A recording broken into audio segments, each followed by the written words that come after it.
တပတ်ကိုကျောင်း3ရက်ပဲသွားရတယ်ဒါပေမဲ့ full time student hello Hera ပါ Hera တော့ Singapore က Nanyang Polytechnic မှာ year 2 nursing student မှာ Hera က full time student မှာဒါပေမဲ့ Hera က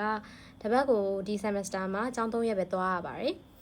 လို့ဆိုတော့4ရက်ကပိတ်တယ်ပေါ့နော်ဘာဖြစ်လို့လဲဆိုတော့ full time ဆိုရင် Polytechnic တွေမှာဆိုရင်9ရက်စလုံးကျောင်းသားစရာမလိုပါဘူးအများဆုံး4ရက်ပဲသွားရပါတယ်ရှင်သူ့ရဲ့ learning materials တွေအကုန်လုံးကကြတော့ပိုလိုက်မော်ဆိုတဲ့ website မှာတင်ပေးထားတဲ့အတွက်ကြောင့်မလို့ကျောင်းသားတွေအကုန်လုံးပိုလိုက်မော် website ကနေပဲ lectures တွေအကုန်လုံးကိုတွားပြီးတော့လေ့လာရပါတယ်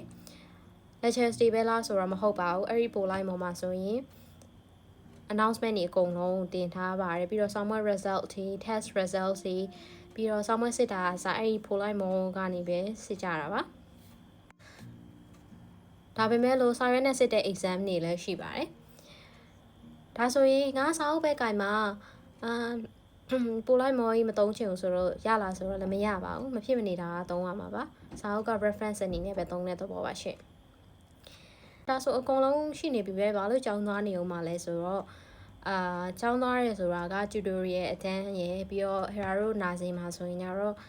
skill လေ့ကျင့်ဖို့အတွက် nursing skill lab ဆိုတာသွားရပါတယ် Hera တို့ဒီ semester မှာဆိုရင် core module က9ခုရှိပါတယ်ဒါပေမဲ့တစ်ခုကဆေးရုံဆင်းပြီးမှဆေးရုံမှာလက်တွေ့ဆင်းရမှာဟာဆိုတော့4ခုအဲ့4ခုက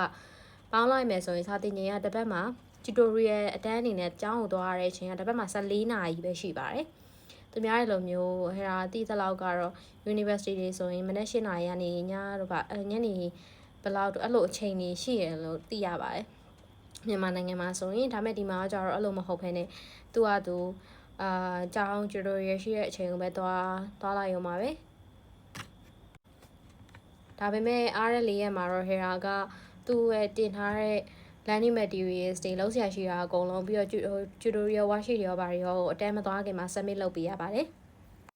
ကျောင်းရောက်တဲ့အခါကျရင်နားမလဲတာကိုမေးနောက်ပြီးတော့ assignment နဲ့ပတ်သက်တာ consultation ဆရာမနဲ့လုပ်ရင်လောက်ဒါပဲလုပ်ကြပါတယ်ရှင့်ဒီလောက်ဆိုရင်တော့ Polytechnic student တယောက်အနေနဲ့စာအုပ်ဘယ်လိုလုပ်ကြရဲဒါပေမဲ့သူတို့ lectures တွေဘယ်လို deliver လုပ်တယ်ဆိုတာလေးကိုအသေးစိတ်ပြောပြပေးပြီးဖြစ်ပါတယ်နေ့တိုင်းကျောင်းသားစရာမလိုပါဘူးအဲ့တော့